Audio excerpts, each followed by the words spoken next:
selamat sore para peserta webinar dimanapun Anda berada. Selamat datang pada acara webinar RSPI Group kali ini. Acara ini adalah wujud nyata dari kami agar bisa tetap dekat dan memberikan informasi kesehatan terpercaya untuk Anda, terutama kini di era baru new normal. Jadi jangan khawatir, meskipun dalam keterbatasan jarak, kami tetap hadir dan menyapa Bapak Ibu semua dalam memberikan berbagai informasi kesehatan. Kali ini tema yang akan kami bawakan adalah persiapan persalinan di masa new normal. Tema ini pastinya sudah banyak dinanti ya oleh para calon ibu dan ayah semua. Bahagia sekali nih di tengah dunia yang menjalani new normal, ibu dan ayah juga menikmati kehadiran anggota keluarga baru di rumah. Pasti banyak sekali ya para calon orang tua yang bingung, cemas, bahkan khawatir menjelang due date persalinannya apalagi di tengah pandemi COVID-19 ini. Misalnya, takut datang ke rumah sakit, takut bertemu dengan dokter, takut kalau melahirkan di rumah sakit, dan banyak hal yang lainnya. Tapi tidak perlu bingung Bapak Ibu, hari ini kita akan bahas bersama ya, apa saja persiapan yang harus dilakukan dalam persalinan di era new normal bersama saya Dr. Karlina Mulyani selaku moderator dan Dr. Erik Kasmara spesialis obstetri dan ginekologi di Rumah Sakit Pondok Indah Puri Indah. Nanti juga akan ada Q&A session, jadi Bapak Ibu bisa langsung mengajukan pertanyaan kepada kami melalui chat. Sebelumnya saya informasikan ya Bapak Ibu cara mengajukan pertanyaannya. Dengan klik tombol Q&A yang ada di layar handphone dan komputer Anda, dan tuliskan pertanyaannya disertai dengan nama Bapak Ibu sekalian. Pertanyaan yang masuk akan kami kumpulkan dan akan dijawab oleh Dr. Erik pada sesi Q&A. Nah, sebelum masuk ke presentasi dokter, mari kita berkenalan dulu dengan Dr. Erik Kasmara, spesialis obstetri dan ginekologi. Dr. Erik Kasmara menempuh pendidikan studi kedokteran umum di Fakultas Kedokteran Universitas Indonesia, kemudian dilanjutkan dengan pendidikan spesialis obstetrik dan ginekologi di FK Universitas Indonesia.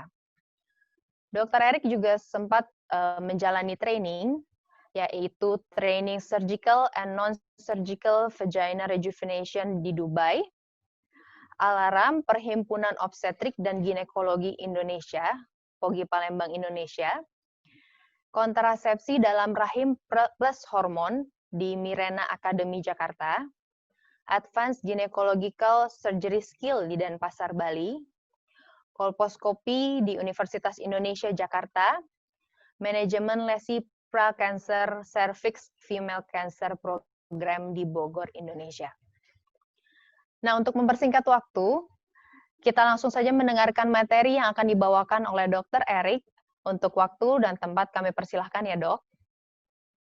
Terima kasih, selamat siang menjelang sore. Webinar yang terkasih. Terima kasih atas waktu yang diberikan kepada kami untuk bisa sharing kepada ibu-ibu dan bapak-bapak sekalian mengenai persalinan di era new normal saat ini. Seperti kita ketahui bahwa kehamilan itu suatu proses yang menggembirakan bagi ibu maupun bapak dan juga semua keluarga yang lain.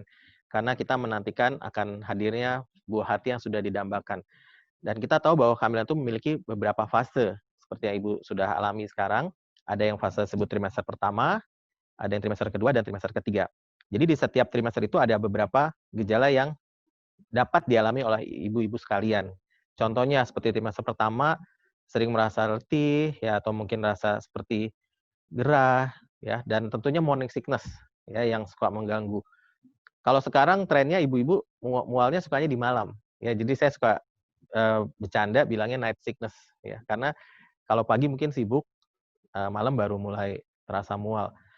Namun di era PSBB seperti sekarang ini, saat banyak ibu yang bekerja di rumah, nah itu juga cukup mengganggu di pagi hari kalau ada morning sickness, yaitu muntah-muntah. Kadang bisa sampai dirawat oleh karena muntahnya berlebihan sampai tidak bisa menerima asupan makanan ataupun cairan. Kemudian bisa juga ada perubahan mood, dan kadang bisa terasa nyeri di area payudara atau kembung dan sebagainya. Nah, kalau trimester pertama sudah dilalui, ya kita masuk ke usia 14 minggu, nah itu permasalahannya berbeda ya. Biasanya mual-mual sudah berkurang, makan sudah lebih enak ya. Cuma kadang suka ada timbul rasa kram, biasanya karena kekurangan kalsium ya. Kemudian kadang ada nyeri ulu hati, mulai sakit-sakit pinggang ya. Dan kemudian bisa juga sudah mulai timbul gejala wasir, terutama pada ibu yang sudah ada penyakit wasir sebelumnya. Nah, kalau yang saya selalu sampaikan pada ibu-ibu yang sedang hamil, masa-masa trimester 2 ini saat yang harus dinikmati ya, terutama antara 20 sampai 30 minggu. Ya, itu masa-masa ibu makan sudah enak, berat badan juga sudah mulai meningkat, mual-mual sudah berkurang.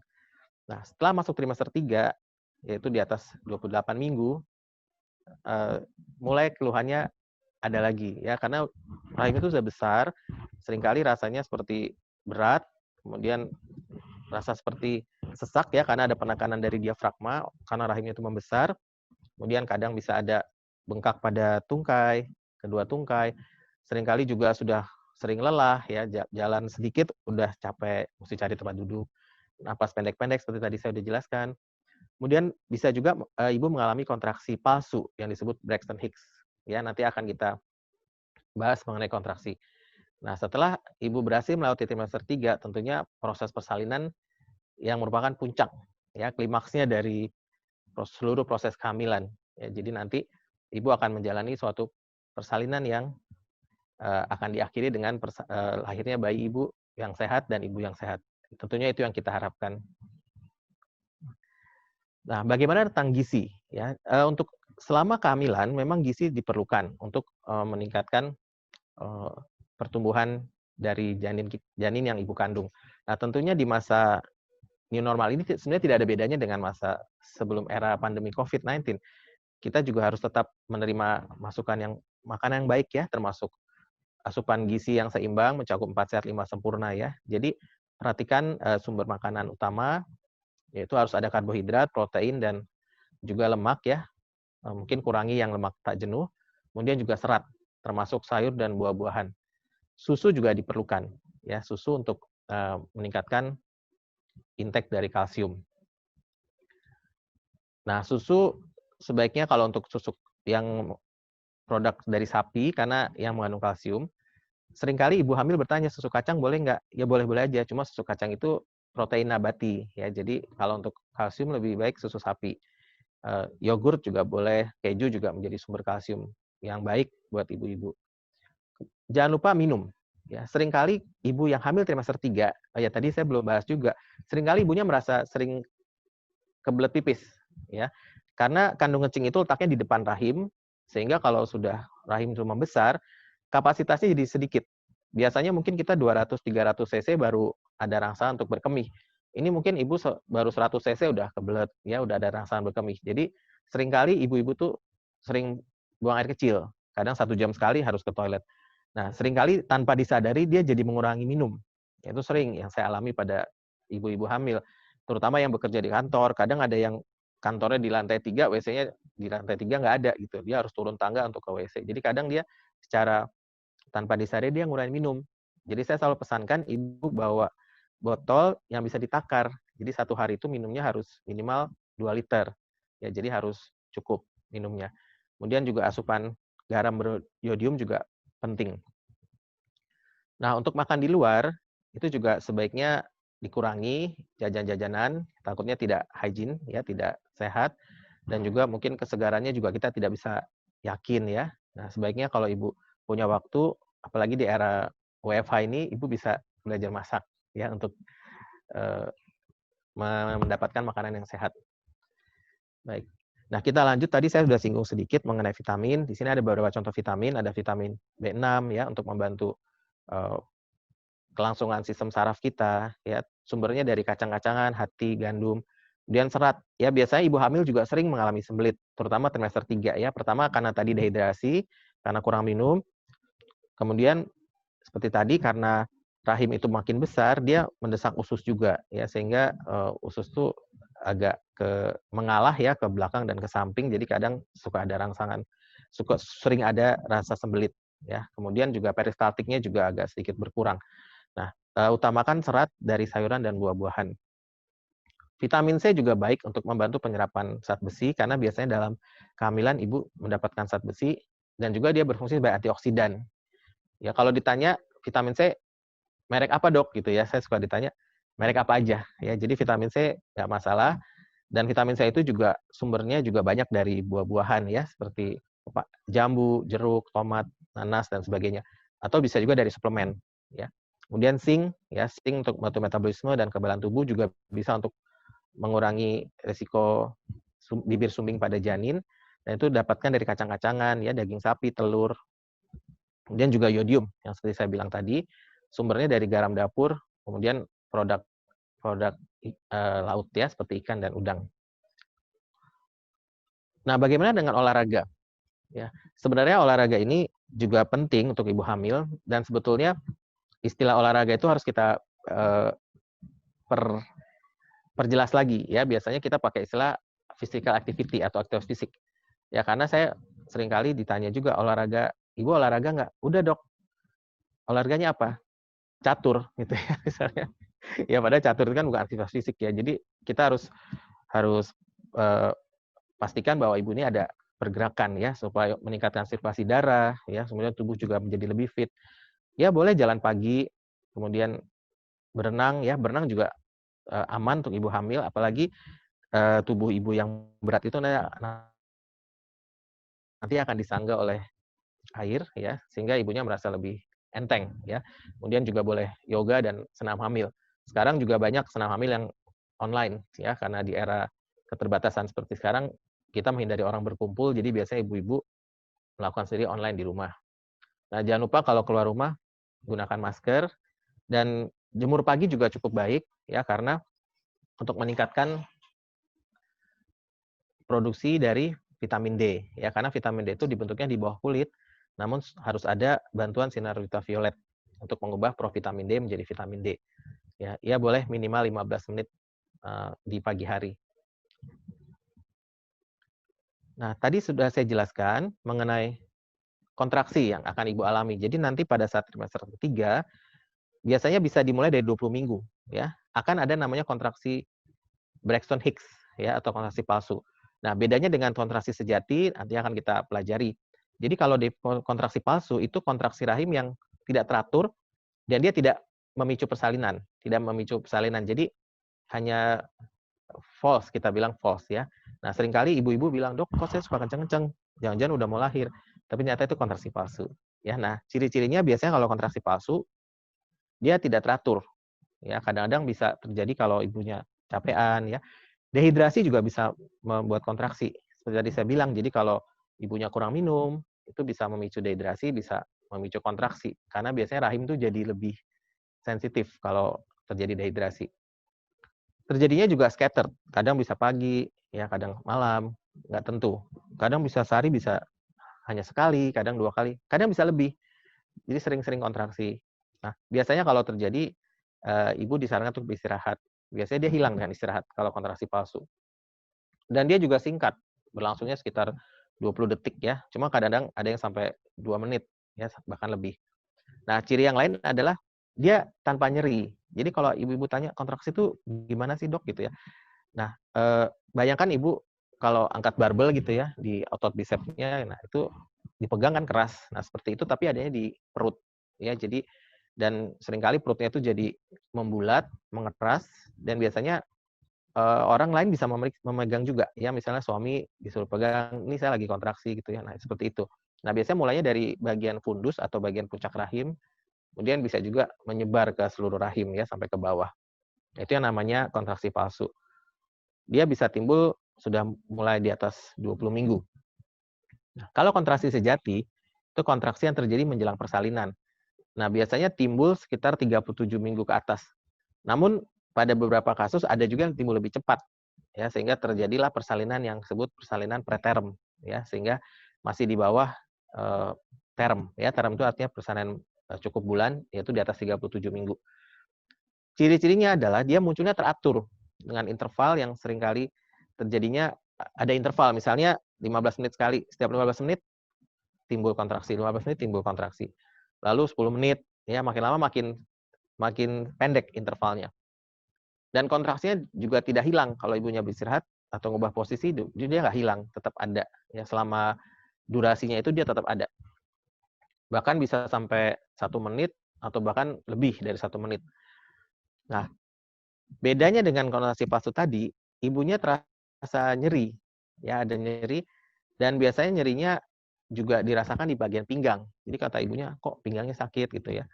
Nah, biasanya itu udah tanda-tanda kontraksi sejati. Nah, dapat juga disertai keluarnya darah lendir, ya. Jadi ada darah bercampur lendir. Sebenarnya lendir itu adalah sumbatnya serviks. Jadi serviks itu disumbat oleh lendir, tujuannya mencegah kuman masuk ke dalam rahim. Karena di vagina itu ada kuman. Nah, pada saat terjadi kontraksi sejati, bisa terjadi pembukaan yang disebut dilatasi dari serviks. Nah, pada saat ada dilatasi, lendir itu copot, ya.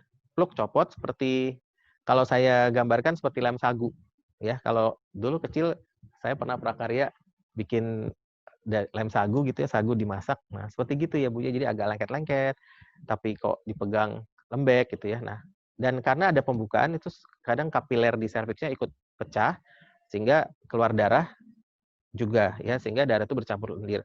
Nah, kalau istilah di kita disebut bloody show ya, pertunjukan berdarah ya. Jadi ibunya ada pertunjukan berdarah biasanya udah mulai siap-siap ke rumah sakit. Ya, baik. Nah, bagaimana dengan persalinan normal dengan persalinan secara C-section atau operasi sesar? Jadi kalau persalinan normal itu dilakukan oleh ibu ya. Jadi ibu diminta untuk kita sebut meneran ya, meneran atau mengejan. Nah, biasanya dokter dan bidan akan memimpin kapan ibu harus mengedan, kapan ibu harus stop ya. Jadi pada saat terjadi kontraksi, ibu mengedan ya supaya bersamaan. Jadi kalau lagi hilang kontraksinya, ibunya istirahat ya, atur nafas dan sebagainya. Kalau perlu minum ya, jangan sampai kurang minum juga. Nah, jadi tenaga medis atau bidan atau dokter akan memimpin persalinan sampai bayi berhasil dilahirkan. Nah, prosesnya berlangsungnya bervariasi ya. Ada yang cepat ya, dari awal pembukaan sampai lahir tuh ada yang 6 jam ya, bisa kurang. Tapi ada juga 24 jam, bahkan ada juga yang lebih dari 24 jam. Ya, jadi persalinan normal itu tidak bisa diprediksi. Jadi kadang kalau saya ditanya oleh suami misalnya, kapan kira-kira lahirnya dok gitu ya? Ya nggak bisa diprediksi ya. Apalagi kalau masih fase laten. Nanti kita bahas fase laten apa, fase aktif apa ya. Nah biasanya kalau terjadi di fase normal ini terjadi penipisan dan pembukaan dari serviks. Nah, setiap ibu itu memiliki serviks yang kekakuannya berbeda. Ya, jadi kalau serviksnya kaku sekali kenyal gitu ya, itu dia akan lebih lama ya proses penipisan dan pembukaannya. Sehingga tidak bisa diprediksi ya. Nah, keuntungannya kalau persalinan secara normal itu pemulihannya akan lebih cepat ya. Jadi rawat inap mungkin hanya sekitar 2 hari ya. Jadi misalnya bayinya lahir Senin, mungkin Rabu sudah bisa meninggalkan rumah sakit ya, sudah bisa bawa pulang bayinya. Nah, kalau vagina robek atau digunting itu biasanya akan dijahit kembali oleh dokter dan pemulihannya juga biasanya lebih cepat ya. Namun harus dijaga kebersihan area perineum ya dengan cara kompres dan sebagainya. Nah, biasanya kalau ibu-ibu yang sudah pernah mengalami persalinan pertama dengan normal, biasanya edisi keduanya dia termotivasi untuk normal juga. Pengalaman saya gitu ya. Bahkan saya sekarang ada yang udah edisi keempat ya, secara normal. Jadi seri 1, seri 2, seri 3, seri 4 ya, normal semua. Karena mereka sudah merasakan persalinan normal seperti apa. Dan biasanya persalinan keduanya akan lebih besar kemungkinannya untuk melakukan secara normal, meskipun tidak selalu. Ya, kadang ada masalah yang membuat ibu itu persalinan pertamanya normal, lalu ternyata keduanya tidak bisa dilakukan secara normal. Bagaimana dengan nyerinya? Nah, kadang pasien suka nanya, dok sakit nggak ya kalau melahirkan normal? Ya sakit Bu, saya bilang gitu ya. Nggak ada persalinan yang tidak sakit ya. Memang ambang nyeri orang berbeda. Ada ibu yang tahan sakit. Kadang pembukaannya sudah 10, ibunya masih tenang-tenang gitu ya. Ibu kayak yang lahiran tetangga, saya bilang gitu ya. Kok ibunya tenang-tenang aja. Tapi ada juga yang baru bukan 2 cm udah jerit-jerit gitu ya. Jadi memang ambang nyeri orang berbeda-beda. Jadi kalau misalnya ibunya nanya, ya ibu coba aja dijalani dulu, saya bilang begitu ya.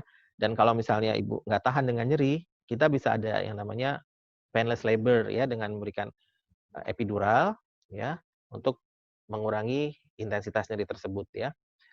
Nanti itu dilakukan oleh dokter anestesi. Nah, untuk waktunya bagaimana? Nah, kalau normal memang nggak bisa diprediksi. Sering tuh pertanyaan untuk saya dari ibu-ibu ya, misalnya sudah hamil 38 minggu, "Dok, kira-kira kapan sih saya lahiran? Suami saya masih di luar kota. Kapan dong suami saya suruh balik?" Ya gimana Bu jawabnya ya? Nggak bisa ya, karena, sinyal mulus itu bisa timbul kapan saja ya. Nah, biasanya kalau mau pemilihan waktu, kita dengan induksi ya, induksi. Jadi induksi itu bukan suatu yang mengerikan juga ya, seringkali ibu-ibu dengar kata induksi udah panas dingin ya, udah keringetan. Karena dengar dari mitos-mitos atau mungkin cerita temennya, "Oh nanti bakalan gagal loh," gitu ya, pasti pada bilangnya begitu.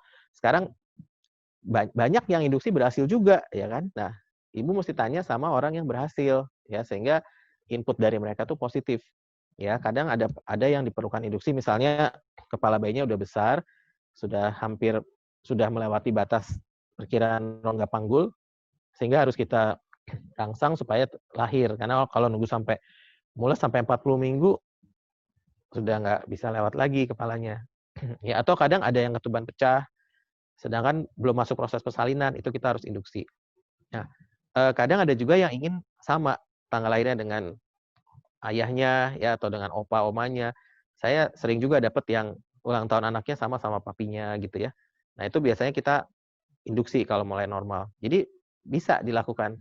Tapi tentunya kalau untuk jam kita nggak bisa janji, karena kalau normal kan proses pembukaannya itu bervariasi seperti tadi kita udah bahas ya. Namun untuk tanggal kita bisa perkirakan, biasanya kita maju ya, maju 1 hari sebelumnya. Oke, baik. Nah, untuk C-section sendiri, nah memang terkadang persalinan itu tidak bisa dilakukan secara normal. Nanti kita bahas ya yang namanya indikasi. Jadi terpaksa dilakukan secara operasi atau C-section, ya, cesarean section. Nah, dilakukan dengan cara melakukan sayatan atau insisi itu sayatan pada dinding abdomen, ya. Jadi dinding perutnya disayat dan dinding uterus, ya. Jadi rahimnya juga disayat. Nah, biasanya tindakan sesar berlangsung sekitar 40 sampai 60 menit, ya. Tergantung tingkat kesulitannya, ya. Kadang kalau ada juga yang lebih lama kalau terjadi masalah. Nah, untuk pemulihannya sendiri biasanya lebih lama dari persalinan secara normal. Biasanya dirawat sekitar 4 hari 3 malam ya. Jadi kalau melahirkannya Senin mungkin Kamis baru pulang. Cuman tidak untuk kemungkinan juga bisa pulang lebih cepat kalau pemulihan ibunya lebih baik dan bayinya juga oke ya. Nah, pengalaman saya kalau anak sesar anak kedua, misalnya anak pertamanya sesar, dia bisa lebih cepat pemulihannya dan biasanya pulangnya bisa lebih cepat juga, lebih 1 hari, sama seperti melahirkan normal. Karena biasanya ibunya, pemulihannya lebih cepat, kemudian kedua, motivasinya lebih besar untuk pulang. Karena ada kakaknya ya, kakaknya di rumah nanyain terus ya, "Kapan mami pulang?" Ya, "Kapan ibu pulang? Bunda kapan pulang?" Jadi dia lebih termotivasi. Dan dia udah bisa juga untuk ngurus anak ya. Kalau misalnya anak pertama biasanya dia masih bingung, belum tahu cara mandikan bayi, belum tahu cara menyusui yang baik ya dan sebagainya. Jadi biasanya perlu waktu lebih lama untuk belajar itu semua ya. Biasanya kalau anak kedua cepet ya. Sering saya sesarnya Sabtu, Senin sudah pulang ya, Minggu, Selasa sudah pulang. Nah, kemudian ada nanti kita bahas juga mengenai mitos di masyarakat bahwa kalau sekalinya sesar harus sesar lagi gitu ya. Nah, sebetulnya itu tidak selalu tepat ya. Ada istilah yang disebut VBAC ya, atau vaginal birth after C-section. Artinya melahirkan normal setelah sebelumnya ada sesar ya. Saya juga di sini melakukan VBAC tentunya dengan syarat-syarat yang terpenuhi. Nah, seperti tadi rasa nyerinya juga bervariasi ya. Maksudnya ini pasca operasinya. Memang kalau untuk C-section pada saat proses persalinan itu tidak ada nyeri ya, kecuali dia sudah ada kontraksi sejati sebelum sesar. Tapi kalau dilakukan secara elektif itu artinya kita sudah pastikan tanggalnya, kira-kira waktunya, dan sebelum ibunya masuk proses persalinan, itu ibu tidak nyeri sama sekali ya. Jadi tidak ada nyeri, namun sesudahnya nyerinya biasanya di luka operasinya ya. Ya sama dan itu juga berbeda-beda. Kemudian waktunya juga bisa dipilih ya. Jadi mau pilih tanggal sekian ya, mau samain sama ulang tahun keluarga yang lain atau kakaknya dan sebagainya. Jadi itu bisa dipilih ya. Biasanya kesepakatan antara dokter dan kliennya ya, mau kapan sesarnya. Oke, sudah jelas ya Ibu? Nah, yang tadi saya katakan, mengapa harus dilakukan secara C-section? Nah, biasanya kita sebut ada indikasi. Ya. Jadi indikasi itu kita bagi 3. Indikasi itu dari ibu, dari bayi, dan dari plasenta. Ya. Sekarang kalau ibunya nanya, dok saya minta sesar aja. Kenapa Bu? Takut sakit. Saya cari nggak ada nih indikasi takut sakit. Nggak ada. Di buku juga nggak ada indikasi takut sakit. Ya. Kalau sakit kan ada epidural. Kalau misalnya kalau takut sakit ya. Jadi indikasi takut sakit nggak ada. Ya. Nah, jadi kalau indikasi medis itu misalnya ibunya tidak bisa melahirkan secara normal. Misalnya ada preeklamsia yang tekanan darahnya tidak terkontrol. Jadi istilah preeklamsia itu kalau bahasa dulunya keracunan kehamilan ya. Jadi tensinya tinggi. Sebetulnya preeklamsia itu bisa tetap dilahirkan normal kalau tekanan darah terkontrol ya. Jadi pada saat ibunya meneran itu dia tidak melonjak tekanan darahnya ya. Itu bahaya untuk stroke dan sebagainya. Kemudian ada herpes di kelamin misalnya ya, penyakit kelamin atau HIV positif, protokolnya juga harus C-section karena dia bisa ada di cairan vagina ya, jadi bisa menular ke janinnya masuk melalui mukosa mata atau mulut ya. Kemudian COVID-19 positif juga protokolnya adalah C-section atau sesar. Atau panggul ibu sempit ya, bisa juga kalau dinilai panggulnya tidak bisa mengakomodasi janinnya untuk keluar, terutama kepala janinnya, akan dilakukan tindakan C-section ya, kita sebut CPD. Nah, kalau bayi bagaimana? Nah, kalau bayi itu bayi besar yang disebut makrosomi ya. Makro itu kan besar ya. Dulu ada supermarket namanya Makro ya. Nah, itu besar ya, supermarketnya besar sekali, bisa main bola di dalamnya. Nah, kalau bayi besar itu disebut makrosomi, itu biasanya kita lakukan secara C-section juga karena ada risiko nyangkut di bahu ya. Karena bayinya besar, biasanya pada ibu yang diabetes itu suka bayinya 4 kilo ya, kadang bisa 4,5 ya. Saya pernah ngelahirin 4,8 ya kan. Karena besar dan itu nanti bahunya nyangkut. Jadi biasanya kita lakukan secara C-section. Memang taksiran ini kita lakukan by ultrasound dan ini bukan merupakan nilai mutlak ya. Seringkali taksiran 3,7 bisa 4 kilo juga ya. Tapi kalau udah taksiran di atas komputer 4 kilo, kita udah nggak ngambil risiko untuk melahirkan normal ya. Meskipun nanti keluarnya bisa juga 3,5 ya, karena biasanya dari taksiran ini ada deviasi sekitar 15% ya, jadi 15% ke atas sama ke bawah. Jadi kalau 4 kilo itu mungkin deviasi bisa 500 ya. Jadi bisa aja taksiran di USG 4 kilo bisa sesar, lahirnya 3,5 bisa aja ya. Tapi bagaimana kalau lahirnya 4,5 ya kan? Risiko nyangkut di bahu kan.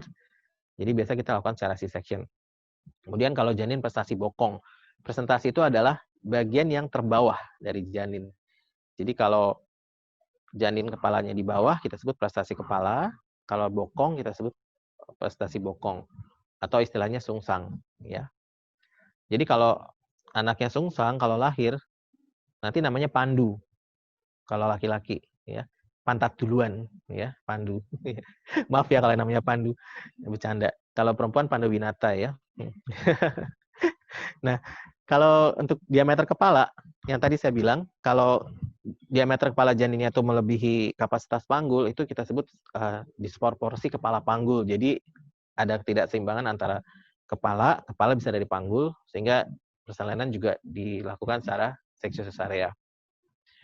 Mengenai plasenta sendiri, ada yang namanya plasenta previa. Maaf, ini bukan otak rendah ya. Jadi plasenta previa itu plasenta yang menutupi jalan lahir, ya. Jadi dia letaknya di bawah, tapi sampai menutupi jalan lahir.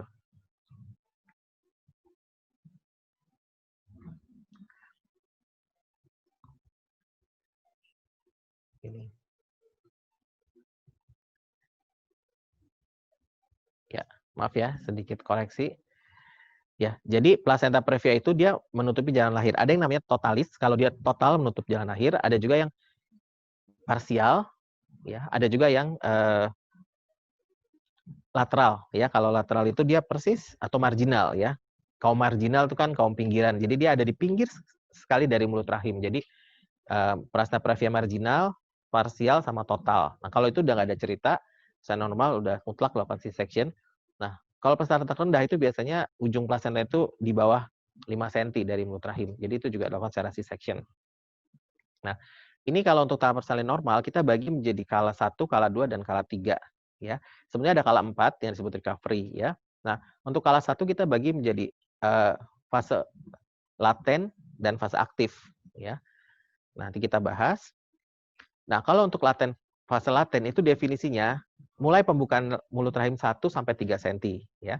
Nah, biasanya yang ibu rasakan adalah ada kontraksi yang, jadi kalau tadinya kontraksi jarang, yang kontraksi ini kita bicara kontraksi sejati ya.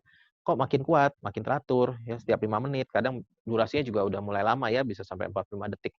Jadi ibunya bisa lihat, oh saya setiap 5 menit nih udah mulai kontraksi ya. Nah, dapat disertai oleh bloody show tadi yang dari vagina. Nah, pecah ketuban ini bisa terjadi kapan saja, ya bisa di fase laten, bisa juga udah pembukaan 10 belum pecah. Nanti dokter yang mecahin ya. Jadi ini nggak tergantung dari fase ya. Jadi dapat disertai pecah ketuban, bisa juga enggak ya. Jadi jangan jadi patokan juga. Dia nyerinya juga di pinggang ya. Nah, ini berlangsungnya bisa 6 sampai 24 jam. Jadi saatnya ke rumah sakit. Jadi sebenarnya don't be panic. Kadang ada klien yang keluar air ketuban terus panik. Panik terus dia lagi di mall gitu, akhirnya belok ke rumah sakit terdekat gitu ya. Nah, sebetulnya nggak usah panik, karena jarang sekali yang persalinan tuh sampai di bawah 2 jam ya. Memang ada yang namanya partus precipitatus ya. Jadi dari mulai pembukaan 1 sampai lahir itu di bawah 2 jam, tapi itu jarang sekali ya. Biasanya pasti 1 jam mah keburu lah ke rumah sakit ya, nggak usah panik. Karena ada juga yang dia cari rumah sakit terdekat, malah di situ dia lama, karena di sana dia nggak ada data, nggak ada rekor, nunggu dokternya lagi segala macam ya. Nah, sebaiknya ke rumah sakit masing-masing ya, tempat kontrol masing-masing supaya langsung ditangani ya.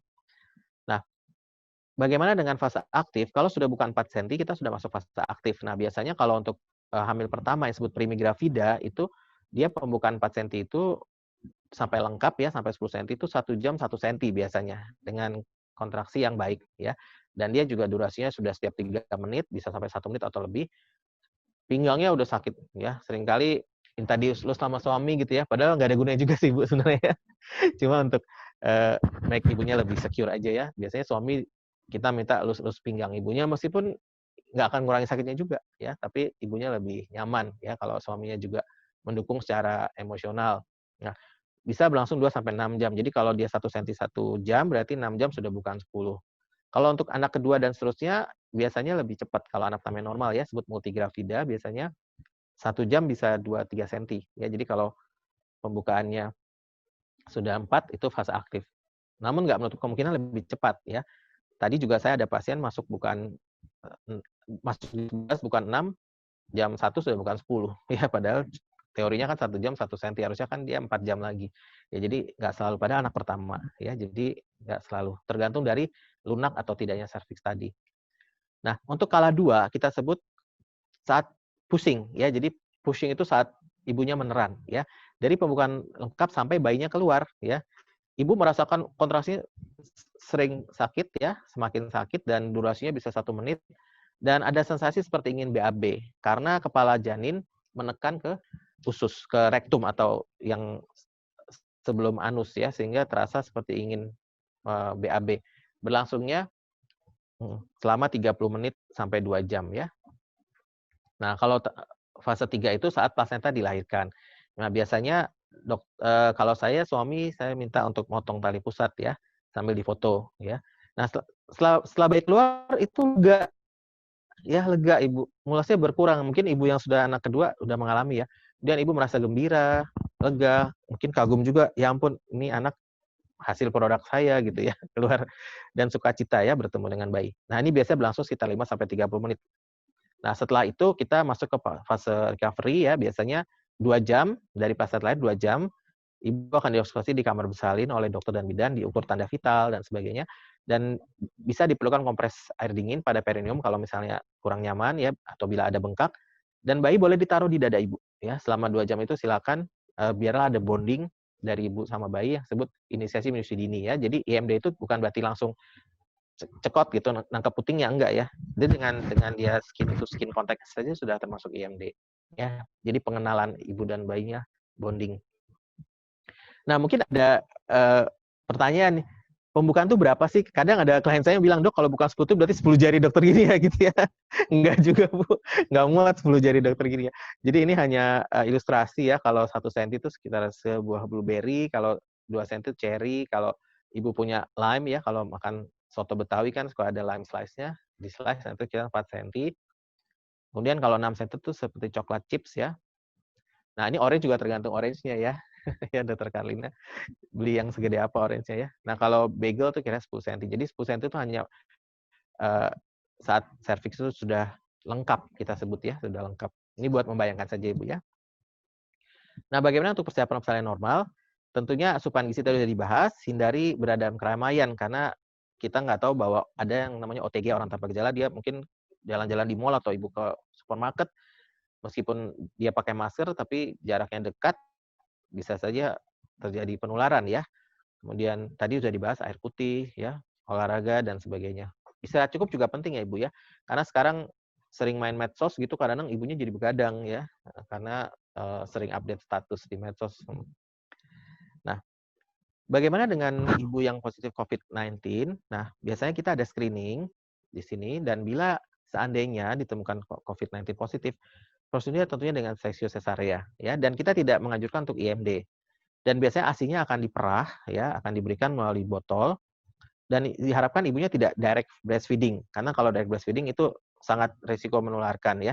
Kalaupun ingin breastfeeding harus benar-benar ada proteksi ya. Jadi ibunya harus pakai masker N95 kalau perlu double ya dengan yang masker medis juga dan pakai face shield ya.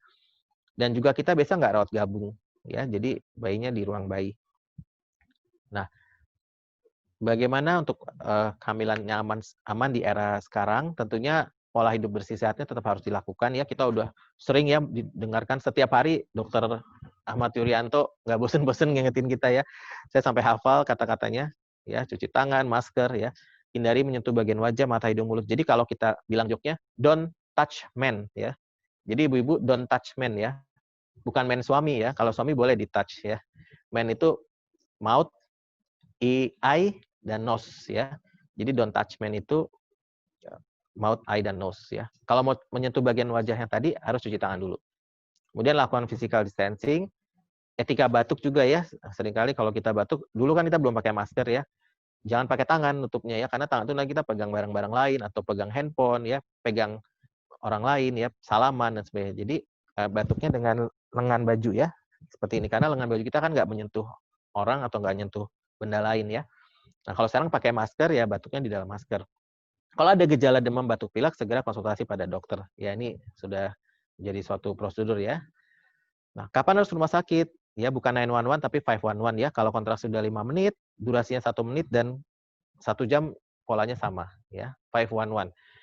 Nah, kalau ketuban keluar, ingat coat ya. Coat itu kalau orang bule musim dingin pakai coat ya, yang panjang itu, jas yang panjang. Nah, color-nya apa ya? Kalau warna pink masih ada waktu untuk rumah sakit ya. Kalau warna hijau, coklat atau hitam segera ke rumah sakit.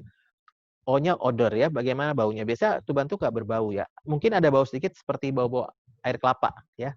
Tuban itu baunya enak kok ya. Kalau ibu udah pernah mencium itu pasti nggak akan terlupakan ya. Kayak manis-manis, anjir-anjir manis gitu ya, seperti air kelapa. Dan kalau baunya nggak sedap seperti bau busuk atau baunya ya menyengat sekali, segera ke rumah sakit ya. Takutnya ada tanda-tanda infeksi. A-nya amount ya, berapa banyak jumlah ketuban yang keluar, kemudian time ya. Jadi harus punya waktu. Misal, jadi kalau rumah sakit pasti ditanya, "Ibu kapan keluar air ketubannya?" "Oh, jam 1 pagi," gitu ya. Jadi karena dari set time itu kita harus menentukan dalam 18 jam sampai 24 jam bayi harus lahir. Nah, mungkin saya minta waktu sedikit lagi, beberapa informasi yang kurang tepat di masyarakat, seperti minum air kelapa aja nanti jalan lahirnya lancar. Nah, ibu minum kan masuknya ke lambung, bukan ke vagina. Gimana caranya kelapanya bisa bikin lancar vaginanya? Itu saya juga nggak habis pikir ya, yang bikin mitos itu siapa. Nah, kalau sudah melakukan C-section, harus dengan C-section juga. Yaitu tadi kita udah bahas, ada yang namanya vaginal birth after C-section. Nah, kalau ibu hamil positif COVID, bayi pun akan tertular. Sebetulnya penularan ini bukan melalui plasenta, ya. Jadi dia melalui droplets. Jadi kalau sudah dilahirkan, itu yang potensi menularkan. Kemudian persalinan di rumah sakit ibu anak lebih aman dibandingkan rumah sakit umum. Sebetulnya ini juga tidak selalu, ya, karena di rumah sakit umum kita juga melakukan pencegahan. Kita juga tidak ingin tenaga medis dan pasien dan pengunjung juga tertular, ya. Nah, yang air kelapa ini nggak benar ya, itu hanya mitos. Nah, untuk VBAC biasanya ada syaratnya ya, nanti bisa konsultasi dengan dokternya ya, minimal harus 18 bulan, ya, kemudian ketebalan dinding rahimnya harus 4 mili dan sebagainya. Nanti ada diskusi dengan dokter Anda kalau melakukan VBAC. Nah, kalau ibu positif, apakah bayi juga positif COVID? Nah, biasanya yang saya katakan tadi belum dibuktikan bahwa virus itu bisa menular ke janin melalui plasenta, ya. Namun kalau IMD tadi bisa saja dia tertular melalui droplets, ya. Dan juga hindari orang dewasa yang berkunjung, karena kita nggak tahu orang dewasa itu sehat, daya tahan tubuhnya baik, sehingga dia orang tanpa gejala. Jadi kalau dia berkunjung, bisa saja dia menularkan. Nah, bagaimana dengan pasien rumah sakit umum? Jadi banyak pertanyaan ya, rumah sakit umum aman nggak? Nah, sebetulnya di Rumah Sakit Purindah ini kita juga melakukan prosedur yang baku ya, untuk memisahkan pengunjung dan pasien yang bergejala suspek infeksi atau tidak ya. Dan screeningnya juga sebelum bersalin kita screening ibunya, untuk memastikan ibunya juga bebas infeksi. Kemudian dokter dan perawatnya juga menggunakan APD lengkap. Kemudian di Puri Indah ini, istimewanya, kita ruang bersalin di lantai 7. Poliklinik kebidanan lantai 7, ruang perawatan juga lantai 7. Jadi kita terpisah dari poli umum. Ya, jadi ibu-ibu yang hamil ditangani di maternity area itu di lantai 7. Jadi nyambung dari poli, ruang bersalin, ruang perawatan itu semua di lantai 7 ya. Ruang bayi juga di lantai 7. Jadi tidak gabung dengan pasien yang sakit lain. Dan kita juga melakukan dispensi ruang operasi rutin ya, dengan prosedur yang baku tentunya untuk pasien-pasien yang menjalani operasi. Kita juga membatasi jumlah pengunjung ya. Mohon maaf untuk saat ini kita juga tidak bisa membuka jam besuk untuk mengurangi orang yang berkunjung ke rumah sakit. Nah, terima kasih Bapak Ibu atas perhatiannya. Saya kembalikan pada Dr. Kalina, silakan. Ya, terima kasih Dokter Erik atas penjelasannya yang sangat lengkap ya dok. Saya juga mencatat beberapa poin dari penjelasan Dokter Erik, terutama mengenai pertama asupan gizi selama kehamilan ya dok. Kalau bisa 4 sehat 5 sempurna, makannya juga jangan berlebihan, juga jangan kekurangan. Juga kalau bisa makannya dimasak sendiri ya, masak di rumah ya. Terus tadi juga dijelaskan secara lengkap mengenai perbedaan persalinan normal dan indikasi C-section, dan juga dijelaskan persiapan persalinan normal.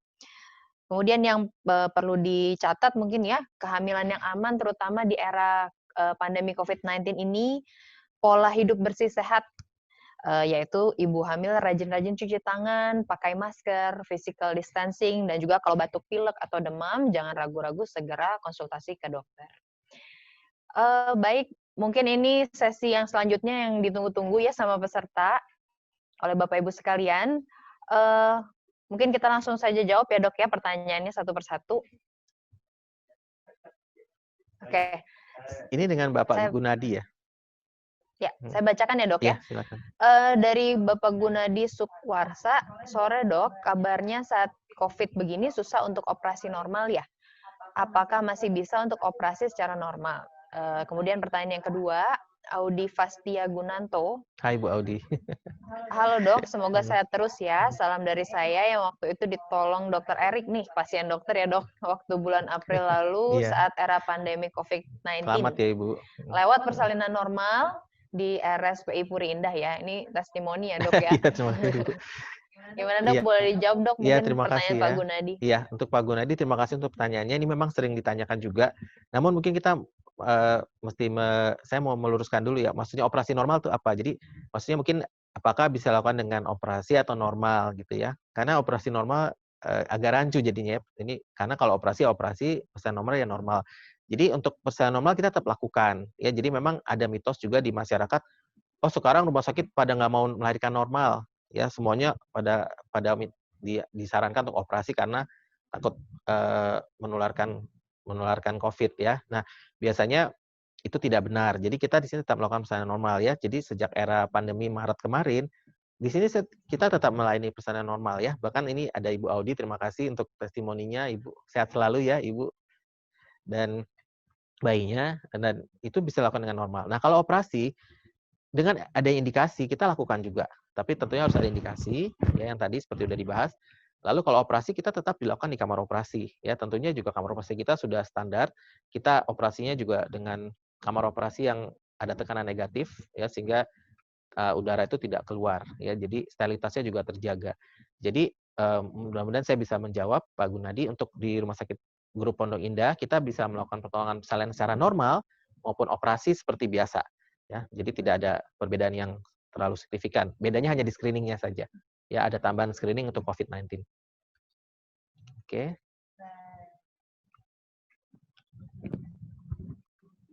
Baik dok, untuk pertanyaan selanjutnya dari Ibu Meli Andriani. Selamat sore dok, mau tanya terakhir saya USG di usia kehamilan 35 minggu. Dokter bilang saya harus SC karena ketebalan rahim cuma 0,32. Saya belum pernah melahirkan sebelumnya dan belum pernah menjalani seksio sesarea. Dan tidak ada riwayat operasi rahim. Lalu saya dijadwalkan di usia kehamilan 37 minggu tanpa menunggu mules-mules. Saya tanya apa tidak bisa normal, katanya nggak bisa. Tapi posisi janin saya kepalanya sudah di bawah dan sudah masuk panggul dok. Apakah saya perlu cari second opinion ya? Jadi 2 pertanyaan dari Ibu Meli Andriani dok, silakan dijawab dok. Ya, Ibu Meli, terima kasih untuk pertanyaannya. Jadi kalau untuk kehamilan Ibu, saya yakin dokter Ibu sudah melakukan penilaian yang terbaik ya untuk menentukan proses persalinannya. Ya, tapi secara umum memang kalau untuk anak pertama belum pernah ada operasi rahim sebelumnya atau belum pernah C-section sebelumnya, sebetulnya masih patut dicoba untuk persalinan normal. Ya, tapi mungkin ada masalah lain yang mungkin membuat kelihatannya persalinan normal itu tidak, ketika keberhasilannya mungkin agak sedikit rendah sehingga tidak diputuskan untuk melakukan normal. Ya, jadi sebaiknya kalau menurut saya Ibu coba konsultasi lagi dengan dokternya. Ungkapan saja, ya dok saya ingin sekali normal ya, saya sangat termotivasi. Lalu saya menurut pemeriksaan sudah kepala di bawah ya, bukan sungsang. Kalau sungsang tentunya kan nggak ada pilihan normal. Bagaimana kalau misalnya kita ubah planning menjadi rencana awal persalinan normal, tentunya dengan plan B ya, kalau misalnya ternyata macet atau terjadi sesuatu hal yang menyebabkan persalinan normal itu tidak dapat diteruskan, kita lanjut dengan sesar. Nah, biasanya kalau misalnya Ibu berdiskusi lagi dengan dokternya, mungkin bisa ketemu titik temunya. Mungkin begitu ya Bu ya. Saya doakan supaya Ibu bisa melahirkan ya dengan metode yang terbaik. Ya, terima kasih. Ya. Baik, pertanyaan selanjutnya dari Bapak Dani Irawan. Dok, istri saya usia kehamilan 22 minggu, sudah melewati waktu kontrol. Kalau saya mau konsul ke rumah sakit Puri, apa aman untuk ibu hamil? Kemudian serupa juga pertanyaannya ya dok, dari Ibu Linda Megawati. Apakah aman untuk melahirkan dengan operasi sesar saat ini sehubungan dengan kondisi di rumah sakit dan juga rentan dengan infeksi virus? Jadi ini menanyakan tentang kondisi rumah sakit ya dok sebenarnya. Ya, baik. Ya, terima kasih Ibu Linda dan Bapak Dani ya. Jadi memang di masa pandemik ini banyak pertanyaan, aman nggak ke rumah sakit ya? Pasien tuh merasa, atau ibu atau bapak merasa rumah sakit itu kayak sesuatu yang menakutkan gitu ya. Ya, sebetulnya hari-hari kita dokter maupun perawat maupun tenaga non medis ya, teknisi maupun ahli gizi dan sebagainya, itu farmasi itu semua bekerja di rumah sakit ya. Jadi dan kita juga nggak ingin ketularan juga ya tentunya. Nah, jadi sebetulnya kalau untuk ketakutan itu saya rasa mungkin mulai harus ditekan ya. Dan kalau misalnya ibu mau ke rumah sakit, memang kita lakukan screening ya. Kita punya tim pencegahan infeksi yang terdiri personel-personel yang sudah handal ya untuk dan kompeten untuk melakukan pencegahan infeksi ya. Dan kita juga ada screening di lobi untuk mengukur suhu dan kemudian mengajarkan cara mencuci tangan yang benar ya. Kemudian kita juga sudah mendesinfeksi semua area-area umum ya, termasuk lift, semua sudah selalu dibersihkan ya. Dan kita juga punya jalur khusus untuk Rumah Sakit Puri Indah untuk pasien yang misalnya di screening di depan ada demam. Meskipun demam kan belum tentu COVID ya Bu ya. Jadi kalau sekarang orang kata demam langsung ketakutan. Bisa aja influenza biasa atau mungkin penyakit lain ya, demam berdarah, diare aja bisa demam ya, atau infeksi kandung kemih bisa demam. Biasanya kita arahkan ke wing sebelah kiri ya, dan itu biasanya kita ada khusus ruangan seperti IGD yang kedua gitu ya untuk mendeteksi pasien-pasien yang demam. Jadi itu terpisah sama sekali dari pengunjung. Jadi kalau pengunjung dia lewatnya jalur kanan ya. Jadi nanti jadi Bapak Ibu nggak usah khawatir kalau ingin kita ke rumah sakit ya. Nah, biasanya calon orang tua mungkin juga dari oma opa ya. Oh jangan ke rumah sakit dulu gitu ya. Nah sebetulnya kalau sudah waktunya kontrol, eh, sebaiknya tetap periksa. Ya memang kita boleh menjarangkan waktu kontrol karena waktu di awal-awal pandemi memang dari panduan obstetrik ginekologi menganjurkan kalau tidak ada 8 tanda bahaya ya, tidak usah ke rumah sakit ya. Nah, jadi ada yang klien saya sampai 3 bulan nggak ke rumah sakit. Ya, jadi waktu terakhir kontrol 15 minggu, tiba-tiba udah 35 minggu ketemu lagi ya. Iya, udah mau lahiran. Dan jadi karena rasa ketakutan itu. Nah, memang tetap boleh ke rumah sakit, memang boleh dijarangkan ya. Jadi kalau misalnya tadinya 4 minggu sekali, mungkin boleh jadi 6 minggu atau bahkan 8 minggu ya. Kalau misalnya sudah waktunya 2 minggu sekali, mungkin bisa 3 atau 4 minggu. Ya, dan kalau udah seminggu sekali mungkin bisa 2 minggu. Ya, terutama kalau sudah di atas 36 memang kita harus sudah lebih hati-hati karena air ketuban harus selalu dicek ya, apakah ada terjadi penurunan. Jadi biasanya kalau Pak Dani istrinya usia 22, kalau misalnya kontrolnya baru kurang dari sebulan ya nggak apa-apa kalau mau dilewatin sedikit lagi sampai di 28 misalnya atau di 30 minggu. Ya, jadi biasanya kalau sudah melewati waktu kontrol memang jangan terlalu lama juga ya. Karena kan kita nggak tahu kondisi janinnya, siapa tahu pertumbuhannya terhambat, nanti kita ngelihatnya sudah jauh perbedaannya ya dari weeks-nya. Sehingga tetap harus disarankan untuk kontrol. Kalau untuk rumah sakit Puri, ya sejauh ini masih aman ya kalau untuk ibu datang atau bapak datang ke rumah sakit. Nah, untuk melahirkan secara sesar tadi sempat sudah dibahas di tanya sebelumnya. Jadi kita kamar operasi juga sudah memenuhi standar ya karena rumah sakit Grup Pondok Indah ini sudah akreditasi oleh GCI ya, Joint Commission International. Jadi akreditasi rumah sakit dari Amerika ya. Jadi kita udah menyandang gelar GCI 3 kali ya, selalu berhasil lulus terus. Sehingga kamar operasi sudah bisa dijamin sterilitasnya ya. Jadi untuk keamanannya kita bisa jaga ya dari masa infeksi. Ya namun penyembuhan luka itu tergantung dari banyak faktor ya. Jadi bisa juga faktor gizi, faktor imunitas tubuh ibu ya. Nah, kalau untuk pertanyaan Ibu Linda yang tadi mengenai rentan infeksi virus, sebetulnya ini kalau ibu hamil yang tidak kontak dengan dengan orang yang positif atau OTG, itu resikonya juga kecil ya. Dan saya pernah membaca bila sama-sama menggunakan masker, itu risiko penularan COVID-19-nya cuma 1,5% ya. Jadi kalau orang tanpa gejalanya pakai masker, ibu juga pakai masker, itu risiko penularannya sangat kecil ya, hanya 1,5%. Nah, yang besar adalah kalau orang tanpa gejala itu tidak pakai masker, ya dia bisa menularkan.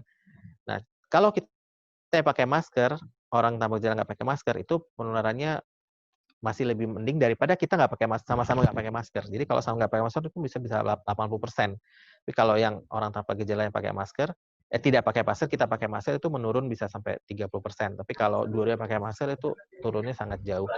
Apalagi ibu physical distancing juga ya. Jadi sebetulnya memang era sekarang kita harus memenuhi benar-benar standar pencegahan infeksi COVID-19 itu ya Bu ya. Mudah-mudahan beberapa waktu ke depan bisa segera berlalu pandemi ini. Kita bisa kembali hidup normal seperti biasa ya, meskipun ada new-nya. Mudah-mudahan bisa menjawab ya Ibu. Ya. Terima kasih. Ya Dok, pertanyaan selanjutnya dari Ibu Iren Juliana.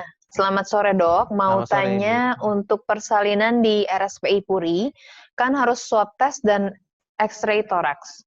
Kalau untuk saya yang ingin persalinan normal yang tanggalnya bisa maju atau mundur dari hari perkiraan lahir, kira-kira weeks berapa idealnya untuk tes tersebut ya? Silakan dijawab Dok. Baik, terima kasih Bu Iren Juliana. Pertanyaannya bagus karena ini juga selalu ditanyakan oleh klien-klien kita ya. Sebetulnya Ibu, untuk saat ini yang kita berlakukan adalah swab test dulu ya. Jadi X-ray itu kita tidak mewajibkan kalau sudah swab test. Jadi swab test dulu, kalau dia negatif, kita anggap ibunya aman ya, tidak ada infeksi COVID-19. Nah, memang untuk persalinan normal yang tidak bisa dilakukan, perkirakan kapan terjadinya, tadi dibahas juga ya. Nah, biasanya kita lakukan di atas 38. Karena biasanya kontraksi sejati itu timbul 37 ke atas. Memang ada juga yang 37 udah lahir. Nah, kalau misalnya di 38 kita lakukan, biasanya swab, kita harapkan dalam waktu 1-2 minggu ke depan ibunya bisa melahirkan. Nah, biasanya kalau misalnya sebelum sempat swab test, ternyata ibunya sudah keburu kontraksi dan melahirkan, kita sendiri dengan rapid test dulu ya untuk IgG dan IgM. Memang rapid test itu tidak bisa menyingkirkan 100% karena itu adalah pemeriksaan antibodi. Jadi kalau misalnya antibodinya belum terbentuk masih negatif, jadi virusnya masuk tapi dia ada jangka waktu ya kita sebut window period untuk sampai terbentuknya antibodi. Jadi kalau antibodinya masih negatif, kita anggap negatif ya, tapi tentunya kita pakai alat pelindung diri juga ya. Nah, biasanya kalau seperti itu kita rapid dulu. Nah, memang sekarang kita sudah bisa melakukan swab test dengan cepat ya, karena kita kirim ke Pondok Indah. Rumah sakit kita sudah bisa melakukan, jadi tidak kirim ke rumah sakit luar lagi, dan itu bisa dilakukan dalam waktu sekitar 5-6 jam ya. Jadi, bahkan hasilnya seringkali dalam 4 jam sudah bisa baik kita terima, meskipun kita bisa terima di komputer ya, meskipun belum print out-nya belum ada, kita udah bisa lihat. Jadi seringkali klien saya yang belum sempat swab test, keburu masuk proses persalinan, karena kita tahu tadi fase aktif, fase laten, fase aktif kan waktunya bisa beberapa jam ya. Bisa saja masuk pembukaannya masih 2 cm, 3 cm, lahirnya bisa 15 jam kemudian. Itu sempat lakukan swab test. Nah, biasanya kalau swabnya negatif, tapi ibunya bergejala, ada demam, ada batuk, atau bahkan ada sesak. Nah, baru kita anjurkan untuk CT scan toraks ya. Jadi biasanya kita mengacunya untuk swab test dulu. Ya, mudah-mudahan bisa menjawab pertanyaan Ibu. Terima kasih. Baik. Oke. Pertanyaan terakhir ya, Dok. Pertanyaannya sebenarnya banyak banget, tapi dirangkum ya, Dok. Ya, baik. Pertanyaan terakhir dari Ibu Adeline Winata. Dok, saya hamil 30 minggu, mata saya -7, tapi sudah dilasik sekitar 1 tahun lalu. Apakah masih bisa melahirkan secara normal atau harus sesar ya? Karena katanya tinggi resiko retina detach untuk persalinan normal. Silahkan, Dok. Terima kasih Bu Adeline untuk pertanyaannya. Jadi sebetulnya untuk indikasi kita sebut miopia ya, miopia tinggi. Sebenarnya untuk indikasi miopia itu masih indikasi relatif ya. Dari kepustakaan mengatakan -6 ya, batasnya -6. Tapi ada juga ibu yang minusnya lebih tinggi. Saya pernah ada yang -8, -9, tapi tetap melahirkan secara normal ya. Jadi dia konsul ke dokter mata dulu. Jadi biasanya kita kerjasama dengan dokter spesialis mata untuk menilai apakah risiko untuk retina detach-nya tinggi atau tidak. Biasanya dokter matanya akan menganjurkan, oh ternyata risikonya rendah sehingga patut dicoba untuk persalinan normal. Nah, kalau lasik ini sebetulnya sesuatu yang berbeda karena kalau minus itu dia adalah kecembungan dari lensa ya. Nah, kalau lasik itu yang di targetnya adalah kornea ya. Jadi untuk memindahkan bayangan, karena kalau minus itu kan bayangannya jatuhnya di depan retina ya. Untuk memindahkan ke retina itu kecembungan korneanya dimodifikasi oleh dokter ahlinya. Ya, jadi nggak ada hubungan dengan lensanya karena lensanya tetap minus ya. Jadi lensanya tetap matanya tetap miopia. Jadi miopia itu koreksi lasik itu korneanya, tapi untuk kecembungan bola mata dan lensanya itu tetap ada ya. Jadi itu tetap harus dikonsulkan ke dokter spesialis mata. Jadi kalau saran saya, Ibu konsul ke dokter spesialis mata dulu. Kalau misalnya dokter spesialis matanya mengatakan resikonya kecil, mungkin bisa diskusi lagi dengan dokter kandungannya untuk mencoba persalinan pervaginam. Ya, kalau memang Ibu motivasinya tinggi untuk melahirkan pervaginam. Ya, semoga sukses ya Ibu Adeline. Terima kasih. Ya baik, seru sekali ya Dok pembahasan hari ini. Iya, Pertanyaannya sebenarnya sangat banyak dan antusiasmenya sangat baik. ya, Tapi terima karena kasih. keterbatasan waktu, Bapak Ibu mohon maaf kami tidak bisa melanjutkan sesi webinar ini. Namun sebagai informasi Bapak Ibu kalau ada pertanyaan lebih lanjut bisa berkonsultasi secara langsung dengan Dr. Erik Kasmara di Klinik Kebidanan dan Kandungan lantai 7. Rumah Sakit Pondok Indah Puri Indah setiap hari Senin, Rabu, Jumat, dan Sabtu pukul 13.00 sampai 17.00 ya, jam 1 sampai jam 5 sore ya Dok. Ya. Namun untuk baiknya konsultasi sebelumnya melakukan appointment dulu dengan menghubungi call center kami di 021 256 95200 extension 2. Nah, sebagai informasi lagi nih Bapak Ibu yang khawatir atau takut berkonsultasi ke rumah sakit, tidak perlu khawatir karena Rumah Sakit Pondok Indah Puri Indah sudah dilengkapi dengan prosedur dan sistem pencegahan pengendalian infeksi yang baik, sehingga resiko penularan infeksi bisa dihindari. Baik, Bapak Ibu sekalian, ikuti terus webinar RSPI Group selanjutnya. Yang selanjutnya itu adalah mengenai hipertensi dengan tema Cegah Hipertensi di Masa New Normal oleh Dr. Simon Salim, spesialis penyakit dalam konsultan kardiovaskuler, pada hari Senin 22 Juni 2020 jam 3 sore, maaf. Demikian Bu, Bapak Ibu, sekian acara webinar dari kami. Terima kasih Kami minta atas maaf bila perhatiannya. ada yang kurang berkenan selama acara ini berlangsung. Terima kasih juga untuk Dr. Erik untuk waktu dan Sama-sama. informasinya yang baik. Ya. Sampai bertemu lagi di acara RSPI Group lainnya. Tetap semangat, tetap produktif, dan tetap sehat tanpa cemas. Ya, oke. Terima kasih.